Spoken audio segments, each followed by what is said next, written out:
বিশ্ববাজারে আবারও কমেছে স্বর্ণের দাম। যুক্তরাষ্ট্রের ট্রেজারি বন্ডের মুনাফা বা ইল্ড বাড়ায় সুদবিহীন সম্পদ স্বর্ণের আকর্ষণ কমেছে বিনিয়োগকারীদের কাছে। বৃহস্পতিবার বাংলাদেশ সময় দুপুর পর্যন্ত স্পট মার্কেটে স্বর্ণের দাম 0.5% কমে প্রতি আউন্স $4,045.59 দাঁড়িয়েছে। সুস্থ জীবন, সুন্দর পৃথিবী। এর আগের দিন অবশ্য স্বর্ণের দাম বেড়েছিল প্রায় 2%।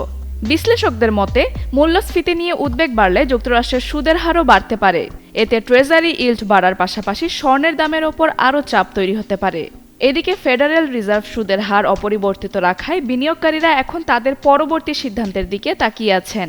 বিশেষজ্ঞদের কেউ কেউ বলছেন, তেলের দাম বাড়ার চাপ অব্যাহত থাকলে স্বর্ণের দাম ধীরে ধীরে প্রতি আউন্স $3,900 কাছাকাছি নেমে যেতে পারে। শুধু স্বর্ণ নয়, রূপা ও প্লাটিনামের দামও কমেছে, যদিও কিছুটা বেড়েছে প্যালাডিয়ামের দাম।